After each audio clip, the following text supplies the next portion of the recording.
સુરતના ડિંડોલી વિસ્તારમાં આવેલી માતૃભૂમિ વિદ્યા સંકુલના શાળા દ્વારા અનોખી રીતે જ વાર્ષિકોત્સવની ઉજવણી કરવામાં આવી હતી, જ્યાં નાના ભૂલકાઓએ અલગ અલગ કૃતિઓ રજૂ કરીને સૌને મંત્રમુગ્ધ કર્યા હતા.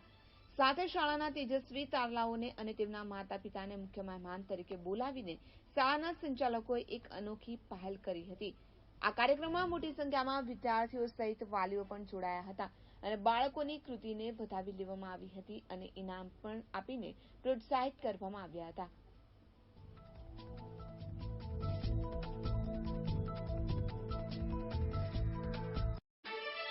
આજે મારો જે કોન્સેપ્ટ છે તો ભાઈ બાળકો આપણા માટે મેઇન છે, વાલીઓ મેઇન છે.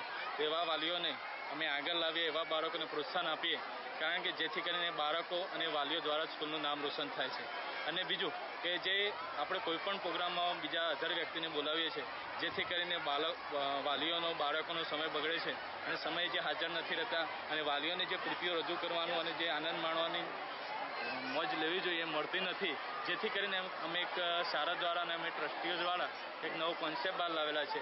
એ કોન્સેપ્ટમાં અમારા મુખ્ય ગેસ્ટ અને અમારા જ મેઇન અતિથિ અમારા પ્રથમ એક્ઝામ જે વાર્ષિક એક્ઝામમાં બાળકો પ્રથમ નંબર લાવેલા છે અને વર્ષ દરમિયાન જે ફૂલ હાજરીવાળા છે બાળકો, એમને અમે સ્વાગત કરીએ છીએ, વાલીઓને સ્વાગત કરીએ છીએ અને એમને પ્રોત્સાહન કરી અને મુખ્ય મહેમાન તરીકે અતિથિ તરીકે અહીં આવકારીએ છીએ.